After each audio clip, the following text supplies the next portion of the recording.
You at the school, Nancy? I have what? Are you at the school? Oh God, no. I'm in my little tutoring area, my little, How cute. I don't know, my little things that my little place. This is my little safe place in my basement. There you go. It's an old apartment. I love it. There you go. But I was trying to blur my screen and I couldn't blur it. So so you can see it all, but it's all good.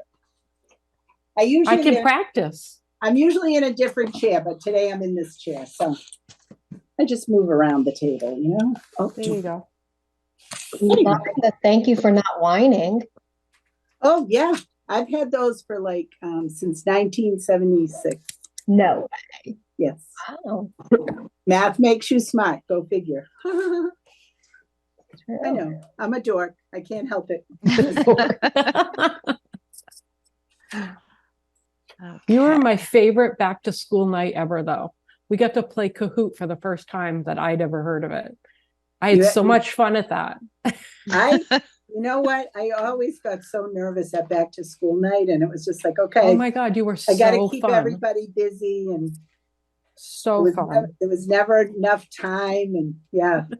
And when I got my Promethean board, oh my goodness, it was lovely. I love the Promethean board. There's not many things in life that you can really enjoy, and that was an enjoyable thing. I would go back, but not right now. Hey, well, never mind. We're on the air. I'm not going to. Okay. Okay. And I see Marvel is in the attendees. So if she can be brought over as a panelist, please. What did I do with my agenda?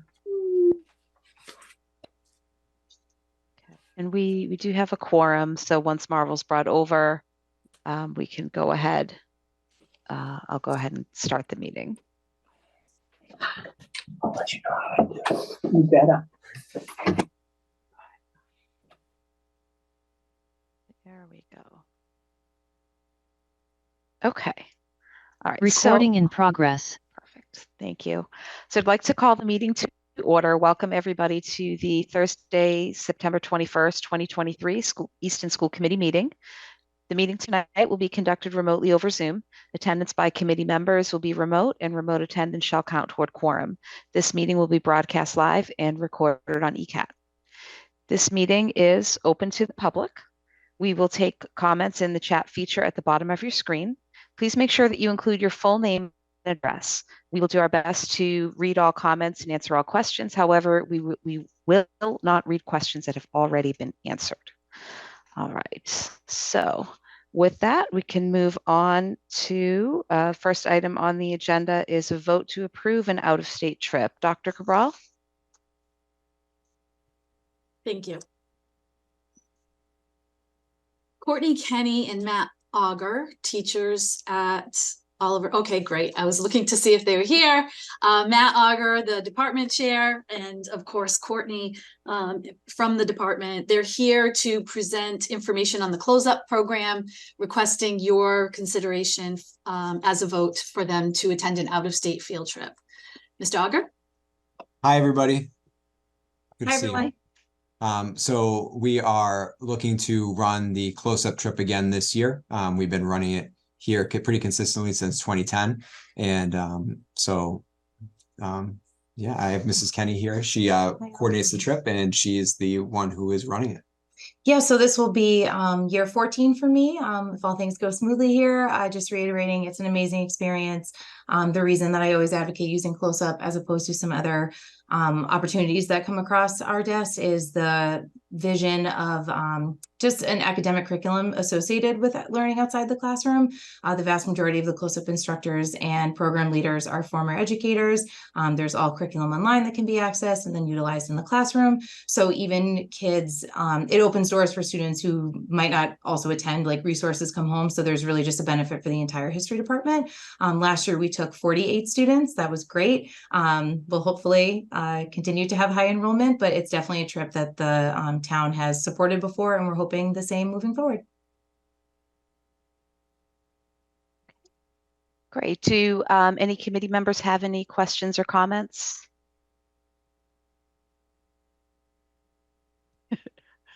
There you go, Nancy. I know, I'm a mess. Okay, sorry. It's just a beautiful day out. No, close up, and the students over the years that have gone on this can't stop talking about it. They do so much. They're just immersed into the whole Washington DC thing, and it's great. And I commend you guys for doing this trip. I remember years back when the 9th grade was at the junior high, and they had the research methods or research skills class, and we would only go down for 3 days and with a bunch of 9th graders, 2 buses, and it was a lot. So for you guys to go for a whole week and do all that is wonderful. So thank you very much for volunteering to do that. And I make a motion to accept this trip. Okay. Before we move to the motion, thank you for making it. Okay, well, it's me. Okay. I did want to just comment on the form itself. Still has language about the COVID vaccination requirement, and we had revisited that language over the summer. So I think the form just needs to be updated to reflect our current policy, which does not require full vaccination for all travelers. It's more aligned with adhering to vaccine requirements for the location. I think So, it says Michelle- that though in red, Jen. I think I've read it a couple times. I think that it does read that way. Because that caught my attention too. Students and chaperones participating in school sponsored trip for, that requires an overnight stay must adhere to vaccine requirements of the trip's destination or travel company. Oh, It- okay. it I may be doesn't say. looking at maybe I'm looking at an outdated version of what was uploaded. The version I'm looking at has the language on page 2 that reads that they require that the vaccine is required per school committee as of 11/23/21. Yeah, that should be Oh. deleted. We'll make that change. Thank you. Okay. Yes, Great. Yeah, we were sent over a few forms, but I do think what was being referenced, because I had actually reached out to Close Up as well, because the one that Yeah. I've sent over at the end did indicate it's more the organizations that we have to be in compliance with the organization standards. And so I had reached out to Close Up again since sending that over, and they don't have anything at this moment that's required. Okay. All right, great. So it might just be that what's uploaded on our drive just needs to be updated with the most recent one. Michelle, did you get a printout? Yeah, I have a Yeah, so printout that okay. reads differently, I guess. Okay. Yeah, that's probably it. So just an administrative update on our side then to make sure the document in our folder is the most current. Great. Okay. Does anybody else have any questions or comments before we second Nancy's motion? All right, so I will second the motion to Sorry, approve. Sorry, it took me Oh, a go second. ahead. I'm sorry if it says it on here, but how many chaperones do you take with you? That cover, it's a 1-to-10 ratio, but the Close Up program is part of it as well. So from a Oliver Ames High School perspective, it's 1-to-10. Okay, and are chaperones responsible for paying for themselves? Nope, that part's in there. The 1-to-10 is covered Okay, I from didn't Close see Up. that. Yep, so 1-to-10 is covered. So that's and it's prorated as well too. So if we had, let's say 18 kids, then 80% is covered for the second chaperone. Awesome. And if you're looking for a chaperone, Oh, No. noted. That would be great. We would love to have school committee participate to see these firsthand. I would love that. Okay, all right, so I'll second the motion. And can we get a roll call vote? Durant, yes? DeLuca, yes. Star, yes? Loomis, yes. All right, Have a great, thank you. Have a good back to school night. you. I'll see you guys in Yeah. an hour. Thank you all. Thanks. All right, next up on the agenda, schedule of payments. So since our last meeting, warrant 12S has been approved for payment. So we can just note that for our records. No, I no have need not to- seen that. I've checked spam, Okay. my regular trash and my regular mail. It did not come to me at all. Okay, well, I'll follow up on that. Okay. Okay. And then let's see, next up is our student representative school committee update. So Marvel, I don't know if you can come off video. If you can't, that's fine. But we would love to see your face if you can. Yes, I'm in the car right now, so I'm working Okay. on my hotspot because I'm going to the back to school night. Gotcha. But then, sorry, it's a little hectic. But right now, in regards to like the students, we've all, I think across all schools, we've gotten back into like the schedule of like classes, workload, time balance, and like all that comes along with coming back to school, of course. The high school is actually very eager to welcome Holy Cross and the WPI representatives to come and speak of their respective colleges. I know many other students that are excited to see more to come. And then lastly, the high school just recently had its first official DEI meeting of the year with the new director, Ms. Perez. And we plan to have an action plan for the coming year to grant better like diversity, equity, inclusion, and accessibility for all schools. Okay. That's great. Thank you. Thank you so much. And I know that you need to drop course. because you have some obligations at back to school Yes. night because you are superstar. So Thank you. we'll Thank you. let you get on your way and have a great night. Have a nice day. Great. Thank you. Okay. And then next up on the agenda is a vote to approve Lucini bus contract. Dr. Cabral? Thank you. And I don't see Mr. Twombly, so I'll review it with you. So the He's special. on. He's on. Oh, I'm actually hi, sorry Mr. about that. Twombly. Took me a second to transition over. That's okay. Welcome. Please take it away. All right, no problem. So this is for the in-district special education transportation. This would be a contract for Lucini Transportation. They've provided special education transportation using their vans for many years. Since we transitioned from our drivers to outsourcing it, they provide 7 vans per day. This is a 1-year contract. We were able to negotiate the contract to be only a $20 per van per day increase. So that would bring it from $280 per van per day up to $300 per van per day for FY24. That would result in an increase of $25,200, approximately a 7% increase. So the total value of the contract would be $378,630. Last year, we paid $353,430. So that's why it's a $25,200 increase. So I will entertain any questions that the committee may have.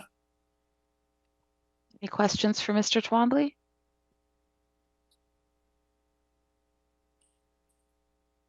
No? Okay. All right. It seems pretty straightforward then.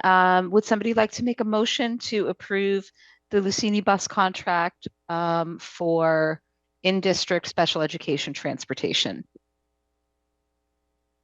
Durant, so moved. Can I get a second? DeLuca, second. And roll call vote? Durant, yes. DeLuca, yes. Star, yes.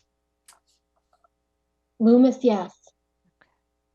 All right. Great. Thank you. Thank you, Mr. Twombly. All right, thanks a lot, everybody. Have a great night. We'll talk to you Thank later. you. You too. Bye. Okay. And then next up on the agenda is a discussion and possible vote in support of the Easton Public Safety and Public Works Facilities Replacement Project. Dr. Cabral? Sure. And I see we have Mr. Reed joining us, as well as Chief Boone and Chief Alexander. So I would welcome them. And I think that most residents are aware that we have a potential building project in the pipeline, and the chiefs, just giving them a moment to get on. They are joining us this evening. They would like to present you with some information and perhaps have you consider a vote. Mr. Reed? Sure. Thank you, Dr. Cabral, and thank you to Chair Starr for having us. I have a presentation to kind of cover some of the most important aspects of the project. We'll try to get through it as quickly as we can to be respectful of the time that you're sharing with us. Is my screen share working here? It is. Awesome. And are you seeing the actual slide deck, or am I showing you my speaker's notes? Oh, The just slide the deck. slide deck. All right, cool. That's where we want to start this. So, awesome. So again, thank you, Dr. Corral. Thank you to Chair Starr and to the committee for inviting us in this evening to spend some time discussing the Public Safety, Public Works Facilities Replacement Project.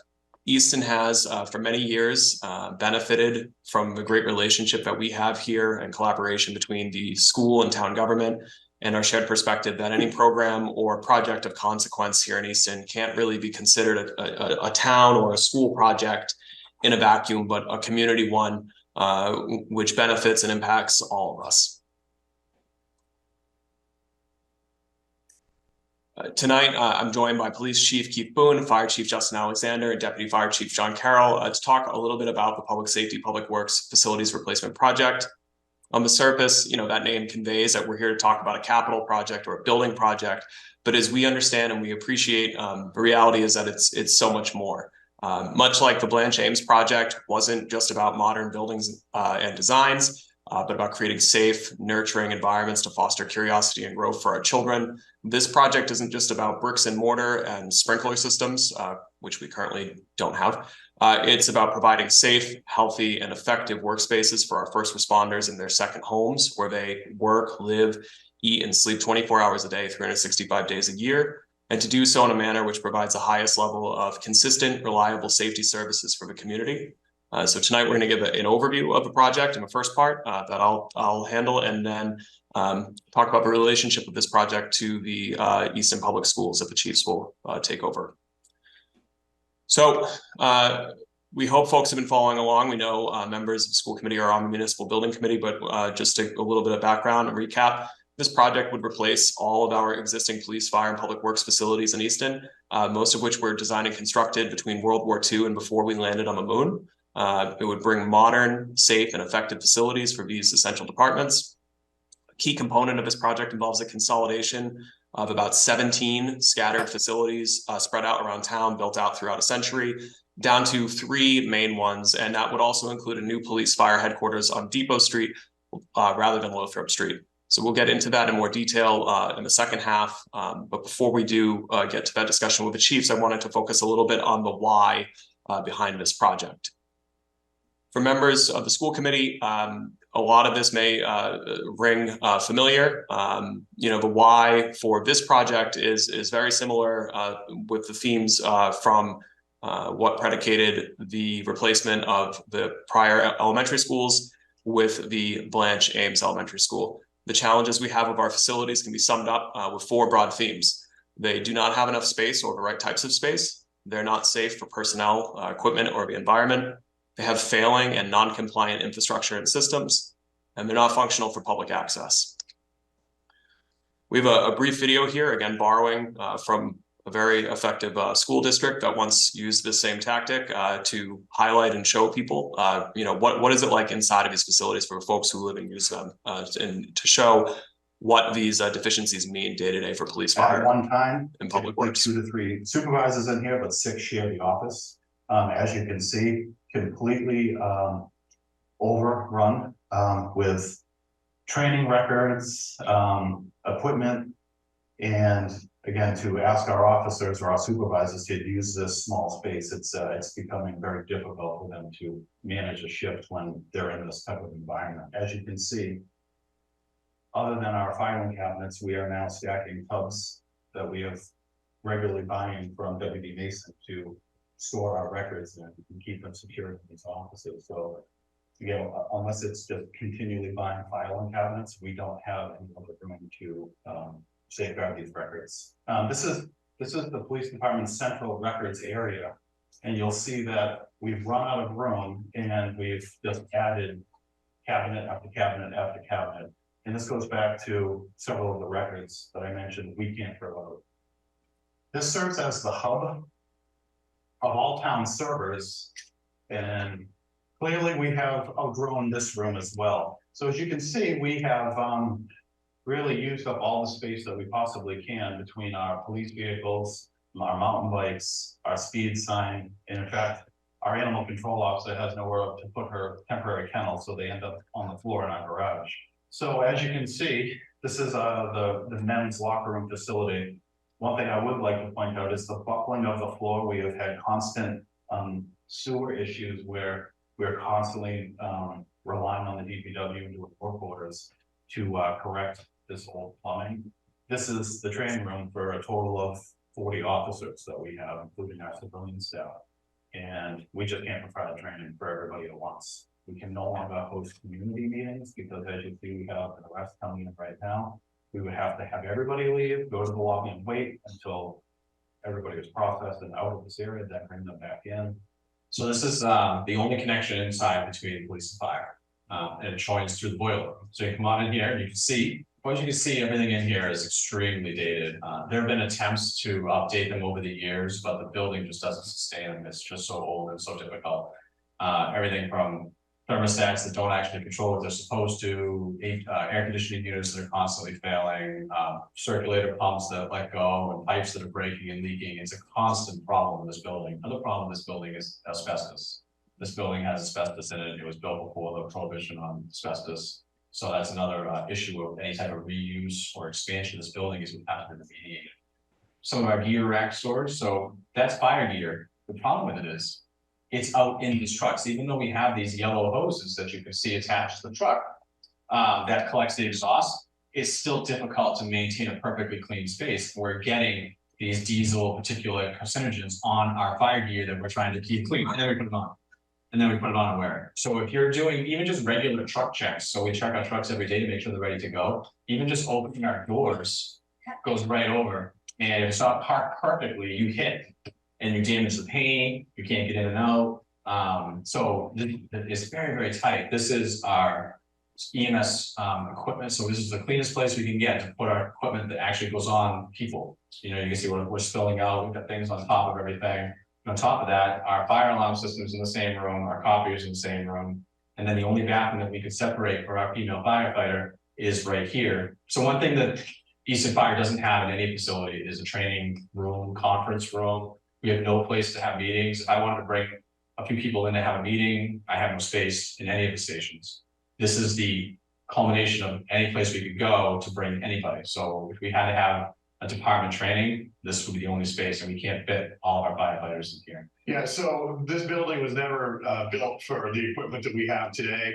This is the shop floor. This is where we maintain our equipment and park some equipment indoors during inclement weather, but we can only really fit a handful of vehicles inside. We have 60 vehicles in the DPW fleet, but most of them are outside, and that's not a great thing for our fleet. It shortens the life of the vehicles. So this is the lean-to structure. This is built to at least keep the trucks undercover, which is nice, but this is well past its prime. The size of our vehicles have gotten bigger over the years, so we can only use a few of these bays for our bigger trucks. The older ones can fit on some of those smaller bays. One of the deficiencies is, they don't have adequate lighting, they don't have adequate ventilation, not enough height to actually lift the trucks appropriately to work on them, which also causes injuries for employees for in awkward positions. Also, typically you would see these buildings sprinklered. This building is currently not sprinklered. And then the floor drains for the appropriate drainage, which do not work here anymore. Therefore, is not environmentally friendly and trucks the vehicles leak. During winter operations, you'll see melting snow off vehicles that they come in to be maintained because they say blew a hose and hydraulic oil and meltwater will puddle a couple inches deep all through the garage. And that's not a safe environment for people to work, not a safe thing for our mechanics to try to repair those vehicles in those conditions. So in this area, we have our fluid storage, lack of secondary containment, which is no longer up to code. So this is primarily the locker storage for the seasonal employees we have. We hire about 10 seasonal employees to mow lawns at the schools and throughout town. And so this is where they kind of muster. They eat here with the trucks and the fumes. This is a storage for our two of our most expensive vehicles, our grapple and our bucket truck. And then we have additions. So this is the only two that are dedicated inside storage. They barely fit in here. And we're going to be going for a new grapple truck soon. So we're going to have to spec it out so it actually will fit in here, because a modern grapple truck probably wouldn't fit in this space. There's overhead storage, but it's not appropriate, it's not load rated, it doesn't have railings, doesn't have the proper heights of once you're up there, doesn't have the proper means to get up there, but we have no alternative. All that equipment has to be somewhere, or it's gonna be outside. So this is a staff office in here. It's basically a closet storage area / supervisor's office. Again, not the ideal. Supervisor should have a proper office, and this is where we stand. The biggest issues here are environmental non-compliance and worker health and safety. So the conditions in our facilities come with many costs. Not one of these facilities in Easton, Police, Fire, Public Works, have sprinklers. Our Public Works has no proper garage, so most of that $8 million fleet is exposed to elements corroding more rapidly and necessitating capital funds that could go towards other buildings or projects to replace these vehicles sooner. There's no floor drains in Public Works, as the video showed. So, runoff from vehicles washes out into parking lots and into the ground. Our facilities also lack gender parity for the women who serve these departments.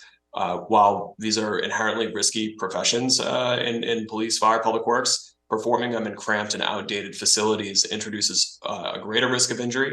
There's kind of an obvious desirability of limiting potential injuries for first responders or for all of our employees. But there's real operating costs that come with those risks. So confronted with all of these challenges, the Municipal Building Committee back in 2019 recommended replacement of these facilities. Obviously, the COVID-19 pandemic paused that assessment for a period of time. And then in 2021, voters in Easton approved funding for a feasibility and schematic phase plan. And in the 2 years since then, the Municipal Building Committee has crafted a design for new facilities informed by the points you have up here on screen. I won't read them verbatim, but enough space for right types of space, safe space, better operations, better systems, and more environmentally friendly. After considering all of the potential options of what sites could be used, what building combinations made sense, including redevelopment on the existing sites, which was not possible due to the small size of the sites, wetlands, and other constraints on site, the Municipal Building Committee last year unanimously selected this option called 5B, which would put police, fire, and Public Works at 524 Depot Street and a new fire substation at Washington and Main Street across from Hilliard's. One of the major benefits of the Depot Street site, in addition to its relatively central access to much of Easton, was that it offered sewer treatment capacity on land that the town had voted to purchase about 10 years ago for potential future buildings. You'll see here on screen, one of the challenges identified was that we didn't have control over the land at Daly's Corner. It was on Stonehill property. We've since worked out a lease agreement with the college contingent on the project advancing, where we would have access to 5 acres of land for the fire department for the station to be constructed. There would be no rent for 7 years, and then when rent was begun in year 8, the college has agreed to endow a scholarship fund for Easton students graduating from public schools and children of first responders. So that money would be reinvested back into the community. Here's a 10,000-foot view, almost literally, of what the site plans would look like on these sites. And then just really quickly, this is what the new police fire headquarters would look like on Depot Street. So this would be on your left-hand side if you're driving on Depot Street towards Five Corners, right after the power lines and before Whistle Stop. This is a preliminary rendering of what this would look like on a human scale. This is the back of that same site, which would be a consolidated DPW complex, including unified fleet maintenance and garage facilities, along with a trailhead with public access to the 146 acres of abutting conservation and passive recreation land. I say consolidated DPW because right now the water division, which is a major, about a third of DPW, is located off-site in a 1945 schoolhouse that is actually closed to the public because of its non-ADA compliance. You need to take a flight of stairs just to get into the main floor. So this would put them all together, which has operational efficiencies. And obviously we want residents, no matter how they get around, to be able to get into our buildings. This is a preliminary rendering of what DPW would look like. And then this is the third building, which would be the fire substation located in the northern part of town to service Northeastern and the school campus. This is located at Daly's Corner across from Hilliard's on Stonehill property that I referenced earlier. And this is an early rendering of what this would look like. Without reading through each of these bullets, you know, the benefits of this project are substantial. The broad strokes are that it will provide enough space for today and tomorrow, safe workplaces and reduced environmental risks for both the first responders working in these facilities and the community around them. They bring modern, efficient building systems and site infrastructure. We are currently planning to go geothermal on all 3 of these buildings for HVAC, which will be more energy efficient and reduce our carbon footprint. And obviously a substantial improvement from the systems we're using today. And they'll also provide effective, equitable, and accessible space for first responders and for the public trying to access these sites. I mentioned the lack of gender parity for the women serving these departments, as well as the ADA non-compliance and public closure at one of these sites. Now, the chiefs and I are here tonight, not just to update the committee on a project in a global sense, but to specifically discuss a subject that we've been hearing from folks in the community as the project approaches a vote, and I trust many of you likely have as well. And that's about whether or what impact to campus safety there could be from moving police and fire to Depot Street.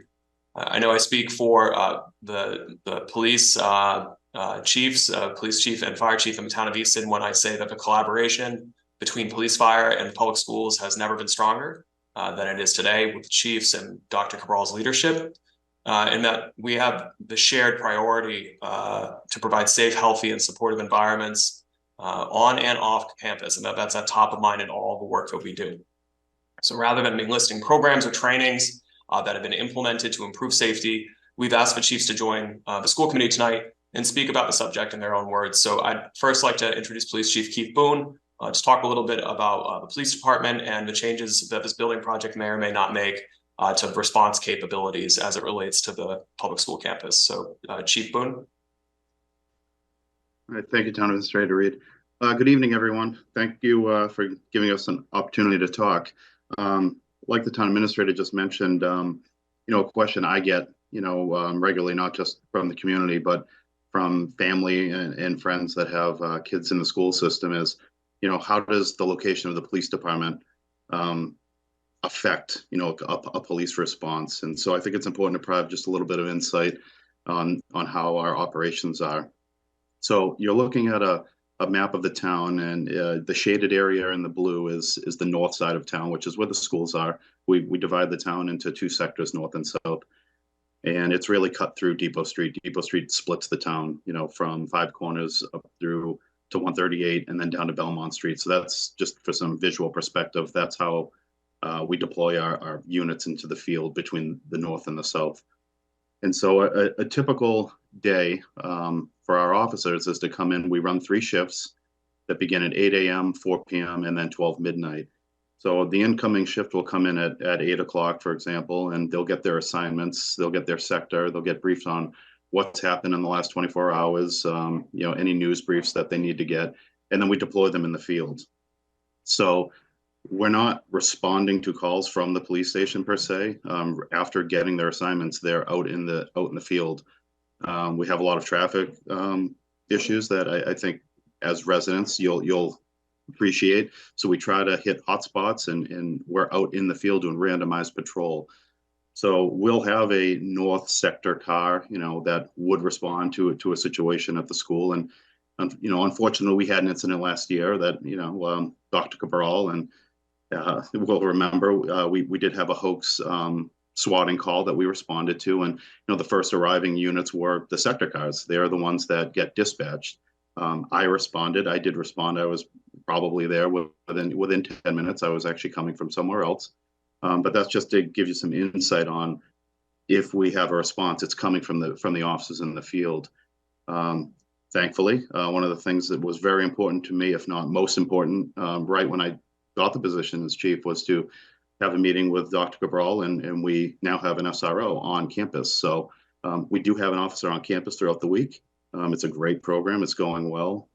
As recent as yesterday, he was helping the principal over at RO with an issue that was going on, and something completely separate. There was a medical incident, and he was the one that actually notified the fire department to come. We didn't even deploy an officer in the field because he was already there, and that's how, you know, that's how we operate. And, you know, there's a lot more to what we do, obviously, but just to summarize, you know, leaving Lothrop Street to give you some perspective. And I appreciate the question that I get. as everybody knows, I've born and raised here. I went through the school system for as long as I've been alive. The police station's been on Lothrop Street, so I understand the question.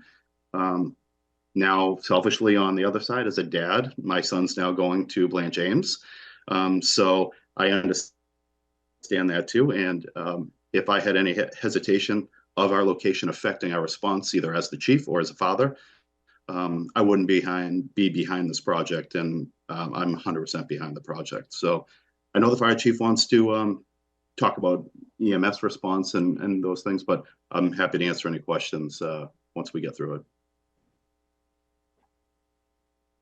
Thanks, Chief. And then this is the end of our prepared remarks, and hopefully we could have a good conversation. But I want to introduce Fire Chief Justin Alexander to talk a little bit, not just about stations moving, with fire departments in particular. The location of where stations are is really important, because unlike police, who are responding from from a field, from the community, fire is actually sent out of stations. So doing station response time studies and things of that nature is really important to this work, and we did do that. And Chief, if you could just talk about going from a 3 to a 2 station model and what that looks like. Thank you, Thomas Reed, and thank you, Chair Starr. Appreciate you having us tonight. So one of the challenges we have, the fire department, is that we run 3 fire stations now, but 2 of our stations have 2 firefighter paramedics in them. So when they go out on a call, there's nobody covering a second call, which happens all the time in those areas. And that's a real challenge for us, especially for our Bay Road station. When we go out of there and that ambulance goes to the hospital, it's an hour and a half every time they go. The entire side that our Bay Road station, which is the 3 on your map, that entire side of Easton is not covered, and the response times go up dramatically, which we'll show you coming up. So when we were talking about this project, knowing that the buildings needed to be replaced, we took a deeper look to say, well, is there some sort of efficiency that we can gain through the project to improve our response and make the community safer? And we identified that if we could strategically place these new stations in a way that would allow us to spread our current staffing out in a more efficient format, that we could provide better coverage and be able to always be available, not only to the schools, but to the entire town, and provide a very robust and appropriate response time. So we want to make sure we address all the aspects, and especially the school campus tonight as we're talking about it. So I think on the next slide, you can see this is what our response looks like. So this is a 5-minute model. So there's different models. Some use 4, 5, 7, 8 minutes. It depends which version of the regulations you want to use. We chose 5 because it was that's a very good response for the fire service within the 5-minute model. And we wanted to provide we didn't want to use a number that was just made it look better on a map. We wanted to give realistic, safe estimations of what we could do. So on the left, you see what happens. This is our response. Anywhere in purple we can get to. All current 3 stations have everybody in the station. We can get to those purple areas in 5 minutes. Mind you that the Station 2 and Station 3 are only responding with 2 firefighters each, which isn't enough to do any of our work. Our work is a team effort, and we would still rely on having members come from another station just to get the work started. 25% of the day, the map on the right is what this coverage looks like, because that station has the staff out at the hospital with medical emergencies about 25% of the day, every single day.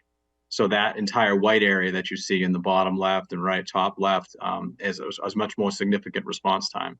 And that's how it is right now, every day. And we wanted to try to address that with this project. So on the next map, you'll see what we came up with. So we identified 2 strategic sites, the 524 Depot and Daly's Corner.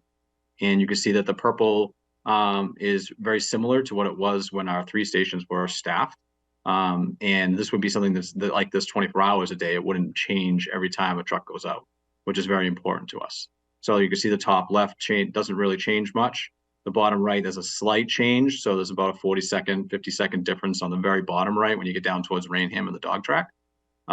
So those are the really big differences. But ultimately, we're still within the 5-minute model. And specifically to the campus, we're under even the 4-minute platinum standard. We're even under that to get back to the campus from Daly's Corner, which is very important to us. So this would be something that we could provide every day to not only the campus, but to the entire town, which is something we see a lot of value in. Our response would be better, safer for the community. The community would be safer in this model because we would actually have staffed apparatus without the big gaping openings in our coverage map. It's something we want to really get away from. So we took a closer look at the school data too. I have Deputy John Carroll on with me as well. He took a real close look at the data on what we do, how we respond, and he's going to say a few words about that as well. Deputy? Yeah, thanks, Chief. So the school complex has never really had a high demand for services from the fire department. So last year we saw 15 calls for medical emergencies across the entire district. One of the big reasons for this is the skilled nursing staff that's present at each school. There's 2 nurses at every school. They're the first to be in medical treatment and communications with parents, and often are able to resolve the issue before the need for EMS is even activated.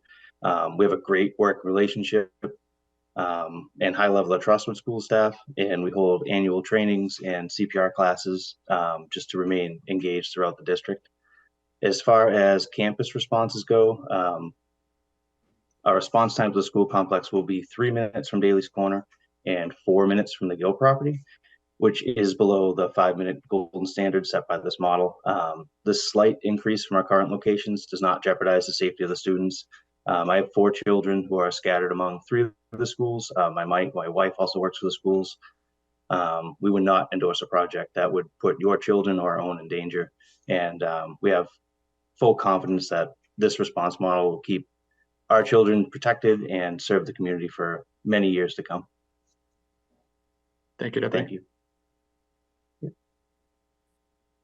So I think that covers it for what the town had prepared tonight. Just for folks, anyone who's watching along, we have a ton of informational resources, schematic design plans, financial impact reports, all that fun stuff. It's all available online at eastonpsw.com.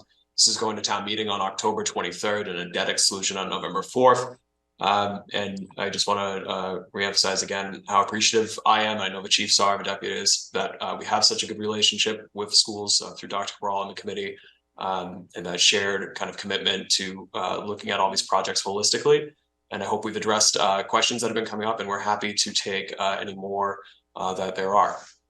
Okay, great. Thank you so much, Connor. So Mr. Reed, Lieutenant Carroll, Chief Boone, Chief Alexander, we really appreciate your taking the time to address the committee and give us this opportunity to get information out about, in particular, the impact to response time to the school campus. As you know, that's been a subject of quite a bit of interest. So having you here and having this information is incredibly helpful.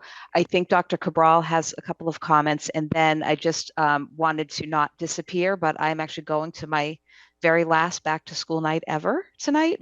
So I will be exiting the meeting and handing it over to the very capable hands of Michelle Durrance, our vice chair, and she'll proceed with chairing the remainder of the meeting. But before I exited silently, I just wanted to share my appreciation and thanks. So Dr. Cabral, if there was anything you want to comment on as well. Sure. So first of all, as a recipient of the maintenance that the DPW does on a regular basis, the fact that the buildings are in the condition they are, with what I know is the expert service that they get from the DPW, is very eye-opening. But of course, not being a resident myself, I would like to just say a couple of things about the direct impact on schools. And some benefits to the schools as well. First of all, just to highlight a couple of points that the very capable presenters already highlighted. The biggest concerns that have sort of made their way, and maybe the project is getting more questions about this than we are. I haven't received many, but the ones that I have received are about specifically police response time, emergency fire response time, and ambulance response time. So I'll talk about those 3 really quickly. First of all, we are aware, I know most people aren't familiar with the concept, but we work with the police department so often and require their services sometimes that we know that they're not responding typically, if ever, from the actual building. across the street on Lothrop Street. We've always been aware of that, and the response times are remarkable. We do have an SRO right on site, and we, in addition to that, we have a secure facility. I think it's important to remember this is not, when we're thinking of response times, it's not response times to a normal structure. It's not response time to a business in Easton or even a home in Easton. As was alluded to, we have an SRO on site. We have 2 registered nurses in every building. We have the AEDs in the buildings. We have an athletic trainer for a good portion of our days on campus. We have 24/7. We have service from a physician that we can call, but we also have very efficient evac plans in the event that we have a fire drill. We have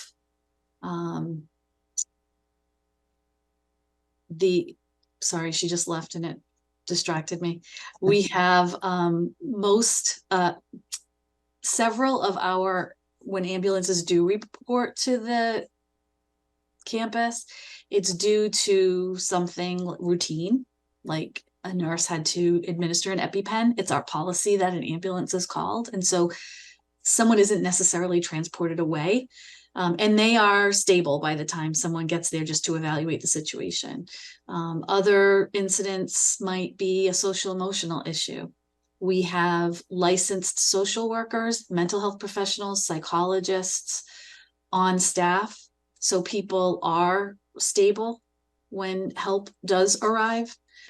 In the event of a situation that maybe breached security, again, we have incredible security plans. We have more security than most other districts in terms of the physical plant.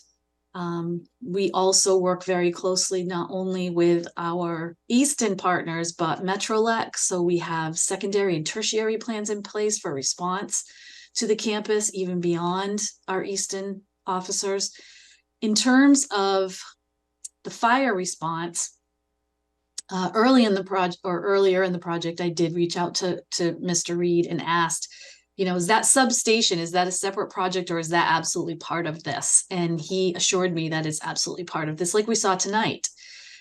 That gives me no pause whatsoever that it's right there. Just seeing what we see, the fire apparatus might be across the street, but there are several times of the day where it's compromised. They're compromised even getting off the brow out of the bay to head to an incident. Really, there should be lights there. At Daly's Corner, there are lights, and I'm sure there will be lights right on the brow that will make traffic stop so that they can get here expeditiously. And even the tight quarters I saw in the video, we have to remember any seconds that might be lost on the way here are somewhat, if not all, mitigated by being able to get into the rig quickly, being able to get out of the bay quickly, being able to navigate through intersections. I only see that helping the response time. As someone who's here and who's, if I'm not thinking about the children and staff members here who I think about every day, if I'm selfishly even thinking about myself, that is comforting to know that they can respond even better now to our needs. In terms even of financial implications, we're all taking from the same bucket of money. There are many times where we're reaching out to the DPW and they can't perform maintenance because they're so busy with the maintenance at these public buildings elsewhere in town. It would free up maintenance for us in our buildings, even on a day-to-day basis. And as Connor Reed said earlier, it also opens up opportunities for capital funding that we could then access. Because they aren't going to repair these stations. we're also, and this was kind of quick, so I wanted to make sure everybody heard this. We are going to directly benefit from scholarships from Stonehill as a result of this project. And we're very grateful that our partners in the town thought of us in that way. That was not my idea. I didn't approach them with that. That was something that they are doing for our kids. And that's something that I embrace wholeheartedly. We know how the difficulty of funding college education now, and that would be huge for our kids. The other thing, and this is more just in general, in thinking of my students here and my staff here that are residents, this may not affect the school campus, but our kids are not always in school.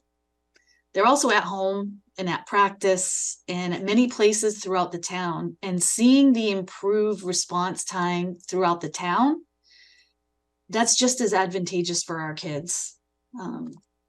Some of our students live down near Five Corners or in other areas of town that are now going to have improved service in the big amount of time that they're not in school.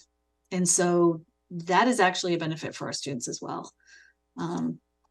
So I'm truly having difficulty thinking of the negative about this for the schools, for our campus, and for our students.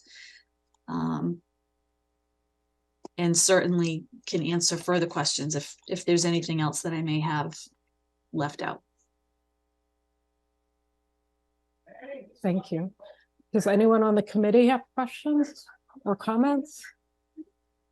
Lauren?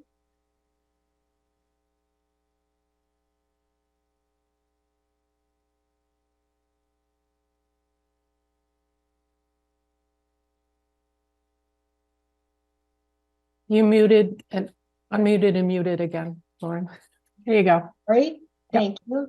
My computer is like 5 seconds delayed, so it's weird. Okay. Thank you so much for your presentation. I know I personally appreciate the level setting everyone to understand the complex location in proximity to the school complex, and how it really has more benefits than disadvantages not being right next to each other. So I appreciate that. Thank you. I did have two other questions. Can you explain what everyone will be voting on at town meeting, and then what they also vote on at the election? And my other question is, what is going to be, if we know of what the plans are going to be for the buildings that are used for the facilities now. And I'm particularly thinking about the firehouse that's on Depot Street that was just remodeled. So those are two great questions. Thank you. So on the first one, much like with the Blanche James project, under municipal finance law, it's a two-step process. Town meeting is October 23rd at Oliver Ames High School. Voters at town meeting decide whether or not to authorize the town to borrow the funds necessary for this project.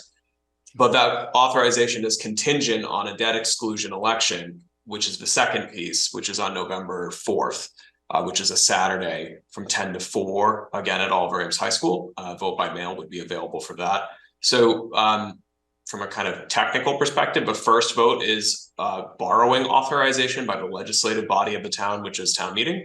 And the second vote is a referendum for all voters to make the decision on whether or not they would agree to exclude those bond payments from Prop 2.5, which is a fancy way of saying to increase taxes necessary to pay the principal and interest on the bonds. So again, just like with any MSBA school project, both need to pass in order for the project to proceed.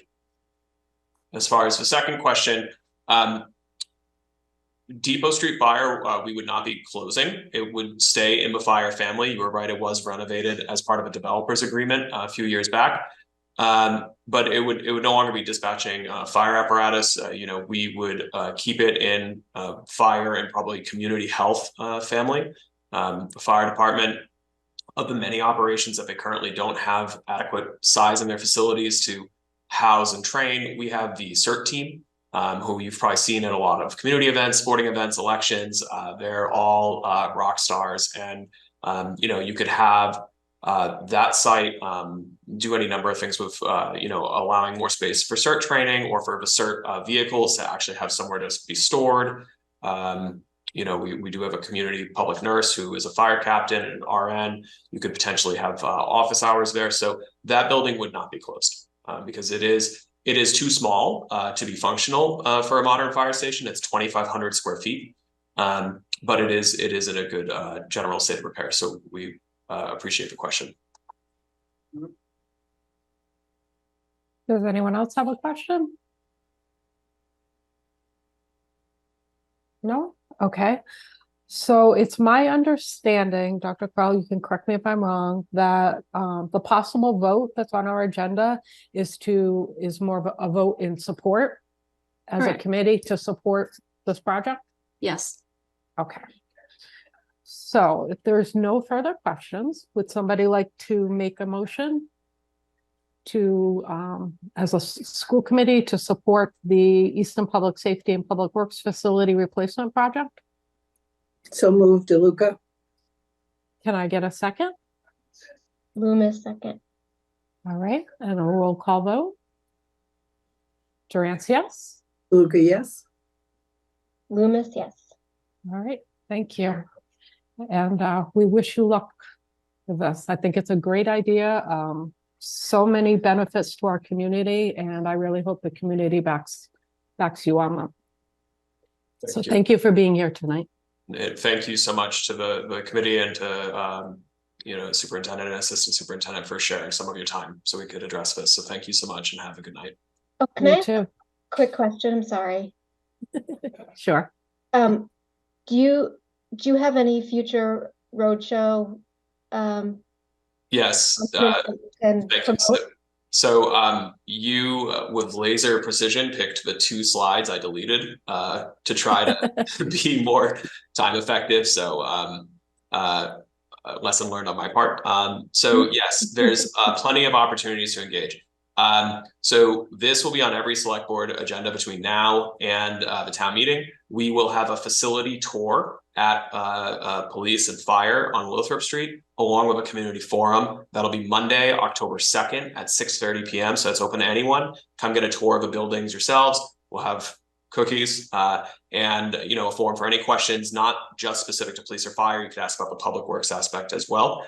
We will be at the fire open house. That's Saturday, September 30th. Chief, I think that's at 11. Okay, so we'll have project information at fire open house. The next day, October 1st at NRT, we will have a table with the select board with project information, designers and folks on site to answer questions. And then we'll be in front of the Lions, various community groups. So we're presenting this everywhere we can. So if none of those dates work for folks, because we did already have the DPW forum a couple weeks ago, or a week ago, I'm losing track of the days on this project. They could reach out to us through the project website or just email me at creed@easton.ma.us. If there's a civic group, a neighborhood group, any kind of community organization that is interested, we'll go to where you are and we'll present the project and answer questions because we respect that at the end of the day, it's up to voters whether this proceeds or not. And we're not going out to twist arms and tell people how they ought to vote, but we really want people to have the opportunity to engage and learn about it so that they can feel good about whatever choice they decide to make. And what is the project website? Thank you. It is eastonpsw.com.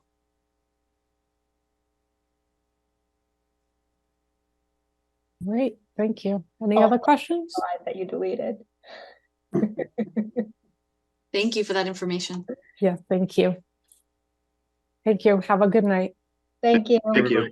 Good seeing everyone. Thank you. All right.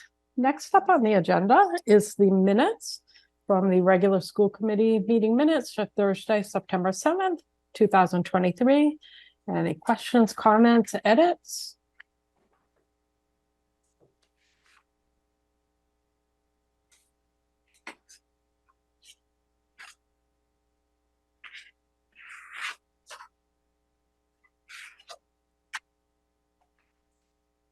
Everyone good? All right. Can I get a motion to accept the regular school committee meeting minutes from Thursday, September 7th, 2023? So moved, DeLuca. Can I get a second? Second, Loomis. All right. Roll call vote. Durance, yes? DeLuca, yes. Loomis, yes. Thank you. All right. Next up is discussion and possible vote to approve the new banner sponsors. Dr. Cabral? Okay, so just wanted to let Lynn know that Jackie Wiseman is in the list of attendees. If you could please move her over. And then the item number 8, the banner sponsors. So just for a point of reference, the high school athletics, the booster clubs specifically, and some other athletic organizations have some banners that go up around different sites where athletic contests take place for funding, for programming, to pay for partial equipment and so forth. And it is the school committee's policy to approve any of the vendors that are on the banners. And so there are 2 that the athletic director and principal have put on the list for you to consider and potentially vote for. And of course, there are 2 that I've never seen before in terms of pronunciation, so I apologize if I pronounce them incorrectly. But they are KTAX Incorporated, which is a tax preparation service, and Leah Romig Photography, a photographer. And so they ask that you approve those. And again, they go on a list of approved vendors so that if another athletic team, for example, approaches them, and should they wish to be a benefactor to them as well, they've already been approved by the school committee, so they wouldn't come before you again. Does anyone have any questions on these 2 new potential sponsors? No? All right. We can do the vote on this, and then I do have a banner question, but it's unrelated. All right. So can I get a motion to approve KTAX Inc. and the Romig Photography to the approved vendor list? So moved, DeLuca. Can I get a second? All right, Durance, I'll second. Roll call vote. Durance, yes? DeLuca, yes. Lauren? Loomis, yes. Thank you. I have a follow-up question. Dr. Jackie's, Cabral. Oh, I'm sorry. Jackie, I see you now.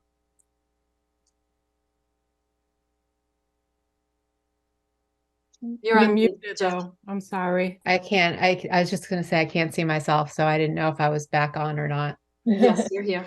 Okay, Wiseman, yes. All right, thank you. Sorry about that, Jackie. So my question is on, I know there was 2 parts to this that we looked at last year. One was pre-approving vendors, which we have this list going. And the other was about equity, about where banners were presented or not. And if we could call, like some boosters will have one big banner with all the different logos on it. And they, like Jen used the example of hockey, they take it with them from game to game.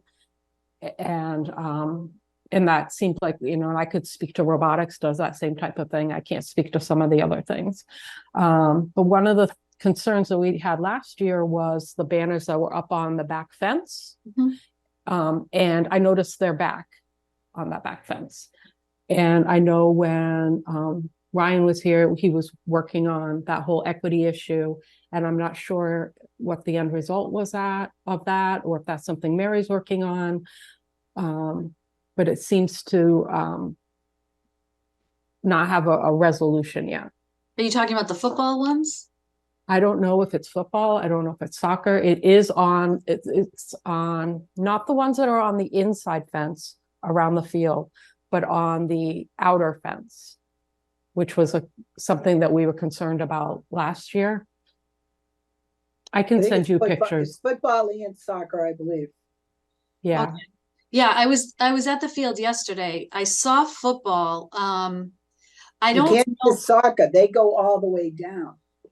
Yeah, Football is like separate. I think they have that banner with the multiple Yeah, they logos, do. They which do. is what most of the boosters do. But I Yes. think it was the soccer that was kind of taking over the fence area. So it was my understanding that the equity issue was between the permanent signs and banners. Not the banners themselves in terms of, so we don't make banners. We don't. No, the boosters do. Yes. And the different boosters have different funding and capabilities and are going to have different size posters or maybe quality posters. Lauren? Did you? She had her hand up. I don't know. I don't want to interrupt you. That's okay. I do have a question. Sure. I'm not understanding at all what the issue of equity is with the ban. Thank you. Sorry. Nope, that's okay. So if you're familiar, if you're not familiar with the stadium, I'll just say, because we don't know who's watching. So say they're not familiar with the stadium.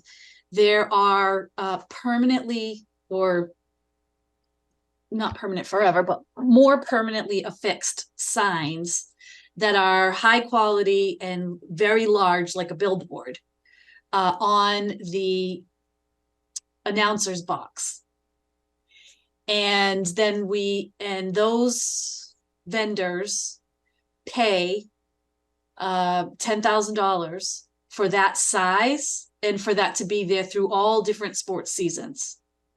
And then we have banners that are affixed to the fence that booster clubs annually sometimes, or sometimes they have the same vendor for several years, sponsor them, and they put their logo on a banner. And sometimes we have banners that have several logos on them because they have several contributors.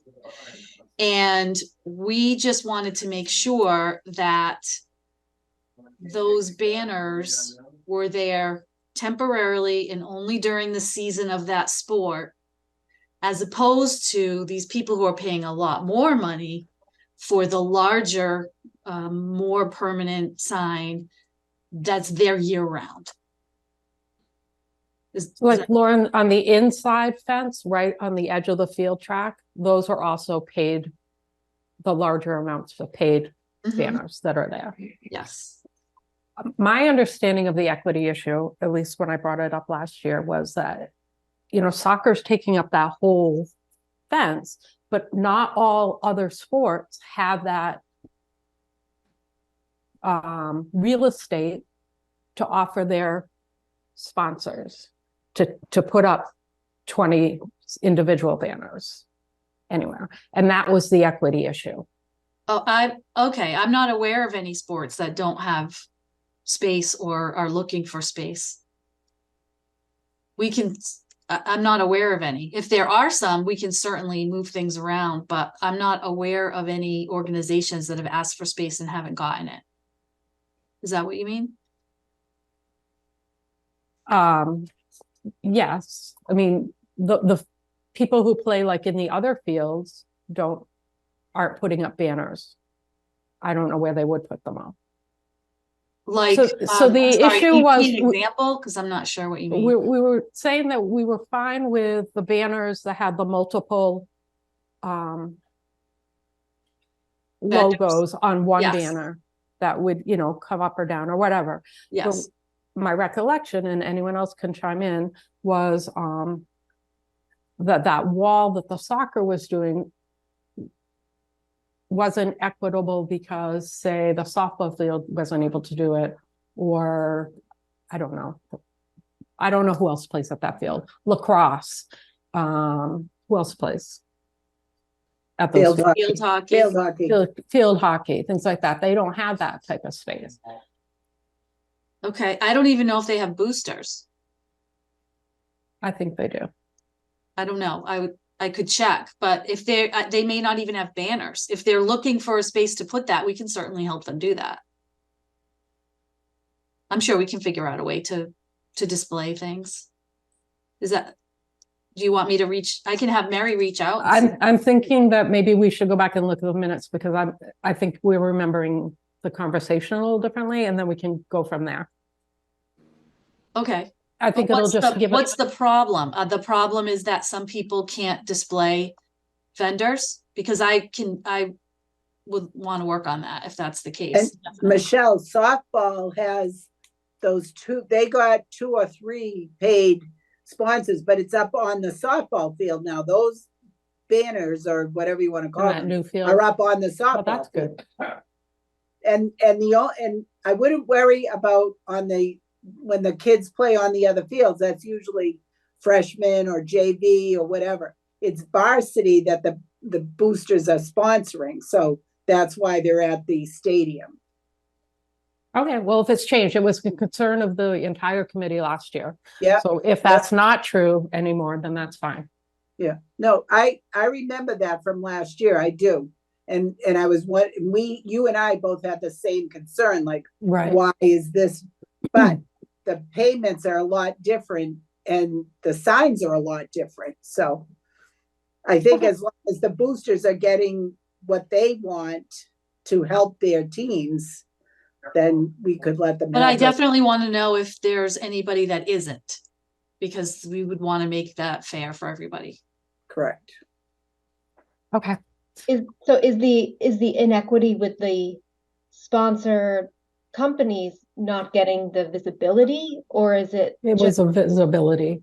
Like, Because just all the sports All didn't the have the teams. same opportunity for visibility for their sponsors. Right. Do you know what I'm saying, Lauren? I know you're kind of catching up on the conversation. I'm not aware that they don't have an opportunity though. So I think I need to educate myself about that and maybe work with Mary on that, because if there's anybody that doesn't have opportunity, we want to make sure we get that for them. Okay. Because then if we're literally like looking at how much actual time a banner is up, it's going to change how many games a team has in a season, how long a game is. Football's a couple hours, but another sport might be 1 hour. Like, I don't know I don't remember getting into that level of detail. Okay. Alrighty. So then the next item on the agenda is discussion about sponsoring a community event. Dr. Cabral? Sure. The Superintendent Advisory Committee is made up of stakeholders from many different groups, and often we will share information amongst the groups. In this case, there's a school committee representative also there. And in this case, Pastor Polk from Holy Trinity Lutheran Church shared this information with the school committee. It's a flyer in your packets about Gun Tragedies Memorial Stones public art installation. It's actually a series of stones that pay homage to human lives that are lost in mass school shootings, which is why they wanted to give you the opportunity to potentially weigh in on this. This installation will be on view from September 24th to October 9th at the church. The launch is on September 24th. They have their regular service that day, and afterwards they will be placing the stones. And then after that, it's a walkway on the property that people can walk through to reflect and observe and perhaps even be surprised at the number of stones that are there. It's my understanding that stones represent events, and then there are small icons, small hearts on them that represent actual victims. And so they are asking, I think it says sponsor on your agenda. I'm not sure if that's exactly the intention. I think it's more, it's similar to the vote you just took for the Public Works Department, the Public Safety Departments, that it is an endorsement of it. I think that is the intention. They're asking if the school committee would endorse their effort to bring attention to gun tragedies at schools in America. So I know when this came before Human Rights Committee, what they were looking for was a combination of the support and maybe help with promotion and getting the word out there. So maybe that's that version of sponsor. It could be, yeah. They communicated directly with Jen, so I'm just trying my best to to be her sloppy second right now and explaining it. So I definitely defer to your understanding of it. All right. So does anyone have any questions about it? No. So then that at least from the Human Rights Committee, that was what I'm thinking they're asking for, is that we're looking for, they're just looking for support. It doesn't say a vote, so it's just, I guess, a unanimous kind of, yes, we agree, we support this, and we'll help get the word out there. Is that something as a committee unofficially? Yes, absolutely. Sure. Yeah. Nancy, you're good with that? Lauren or Jackie? Do you have any concern? You're good with that? Okay. All right. So we could pass that along to them that we definitely support it and we'll help try to get the word out. Okay. Lynn can let them know. Okay, great. Next is discussion and possible vote on student absences, excuses policy file JH, second reading. I don't know if this goes to Dr. Cabral or Jackie and Nancy. You certainly can take it if you'd like. Just quickly, this is the second reading. School committee policy requires that all policy changes require 2 readings and opportunities for the public to weigh in. This is the second reading on the student absences and excuses policy. And I believe that any edits that were suggested or recommended or requested at the last meeting were put into the document that you have. And so if there are any additional or if there are any errors, please let us know. And then it is up for your consideration for a vote. Does anyone on the committee have a question? Okay. I had emailed with Jen earlier this week that we still needed to kind of look at a couple more things before this. So actually I was going to ask to table this until the next meeting so just with this policy specifically, if we could just wait 2 weeks and do our second reading then, and that way if we have to run it by legal or anything else, we'll have a chance to do that. Okay. Is there anything you'd like me to work on before that reading? No. Okay. No. Thank you. Sure. Did I cover that right, Jackie? Okay, thank you. All right. Do we need to vote on that table or can we just do it? Yeah, I believe Yes, you you have do. to vote on a table. Yes, I make a motion to table item number 10. All right. Can I get a second? Wiseman, second. All right. Roll call vote. Durance, yes. DeLuca, yes. Wiseman, yes. Loomis, yes. All right. Thank you. Thank you, everybody. No problem. All right. Public comment. I don't think we have any, Chrissy, do we? No? That was easy. Superintendent notes, Dr. Cabral. Thanks. Just a couple of things. The tricentennial efforts are underway. 2025 is the tricentennial of Easton, and the town is fortunate to have a very energetic and very creative committee working on this. It's going to be a phenomenal series of events, year-long events in the town of Easton. They've asked us to participate. And so we have been talking about it with the cabinet. They're talking about it, going to start talking about it in their schools. And we're looking for a lot of things and ways that students, staff, and the schools can participate in this celebration. So we're excited about that. Anything that has to do with the number 300, let us know. You're going to be very exhausted by the number 300 by the time we're done with you. But hopefully we can really stimulate some ideas in the community and amongst the committee here as well. I would love to hear any ideas you might have of things that we could do that celebrates the history of Easton, education in Easton, and the number 300. So please let us know if you have ideas on that. I also wanted to let you know that there is that I'm very active in Mass Association of School Superintendents, and there is a partnership that they offer. This is only the second year of the partnership. It's a superintendent DEI director partnership. And Carol Perez, our DEI director, and myself signed up for it. We have been accepted. And so we're going to be working with about 6 other pairs from across the state on initiatives, but also the relationship and partnership of all my directors. That is one that obviously needs a tremendous amount of support for many reasons in many ways. And so we're hoping that this is going to help us start off on the right foot. And so we're excited about that partnership. Also, we have a small team here of 7 people that were accepted to be part of Foundations 2. If you remember last year, the READY work that I have been involved with, the racial equity, diversity, inclusion work with Mass, has now offered these training programs. And we had a team here from Easton that participated in what's called Foundations 1. And we worked with the 2 very talented people, Dr. Amante Jackson and Dr. Lee Title, who run the RIDES program through Harvard University.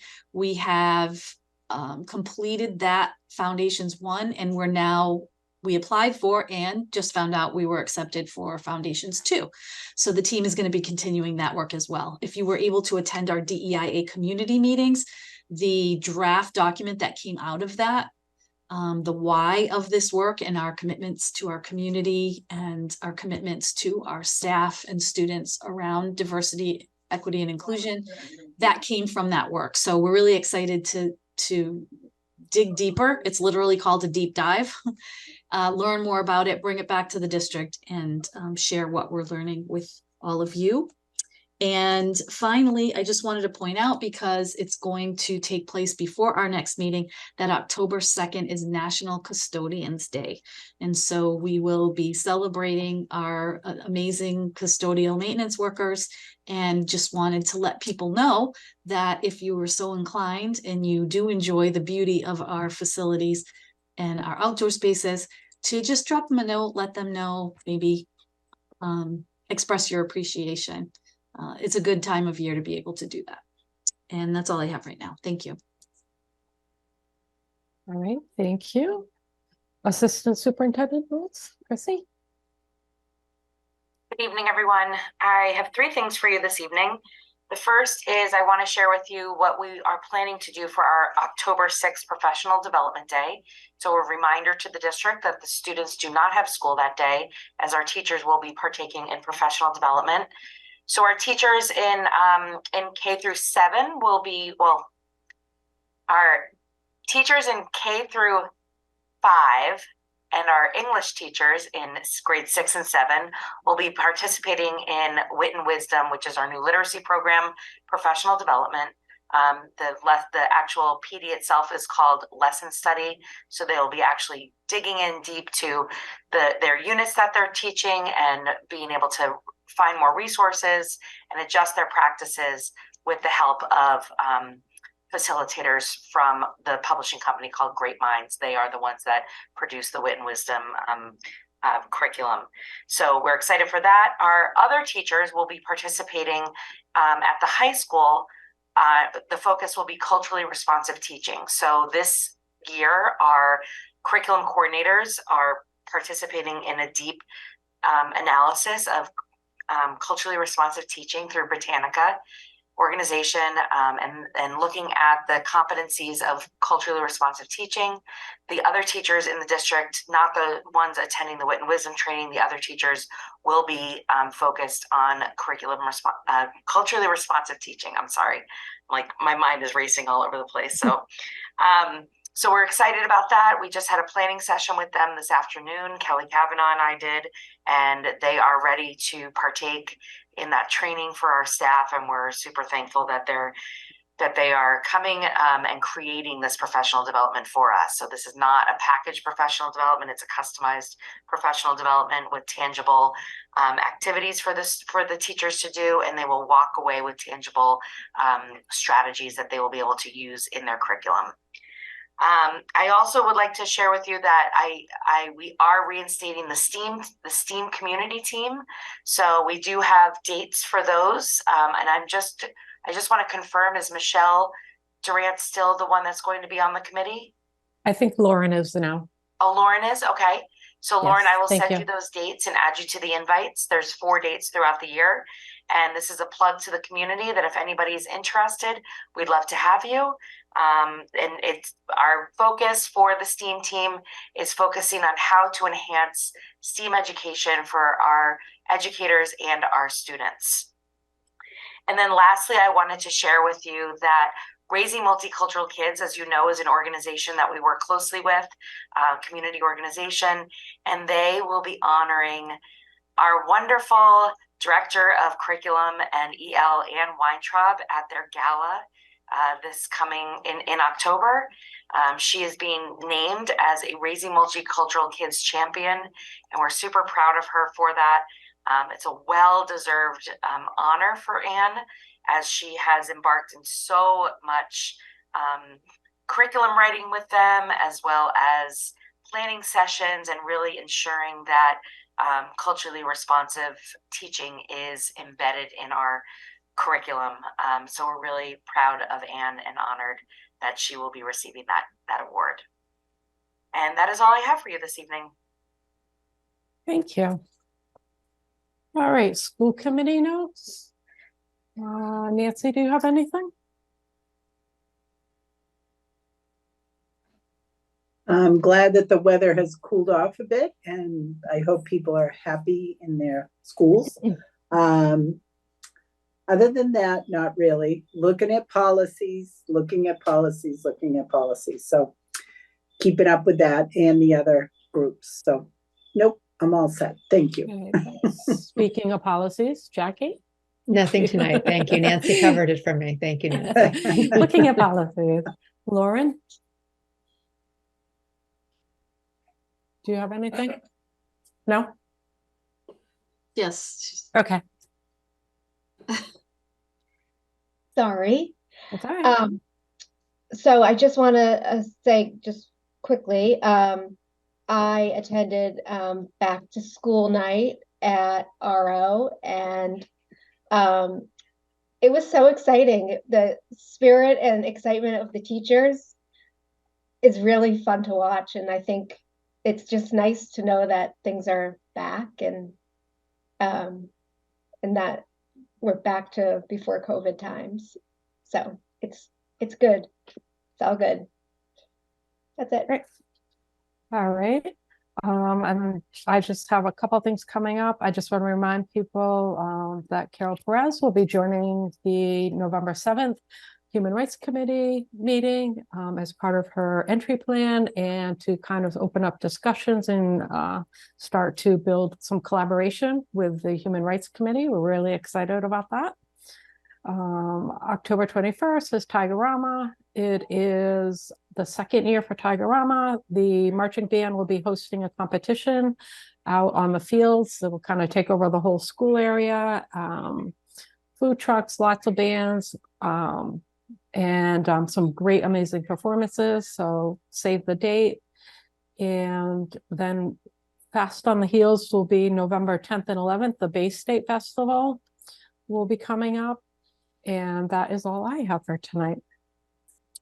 All right, so the next is to go into executive session, but before I do, because we will not be returning, our next meeting is October 5th at 6 o'clock. And let me just pull up the wording for the executive session. It says 6:30 on the calendar. Do I have an older calendar?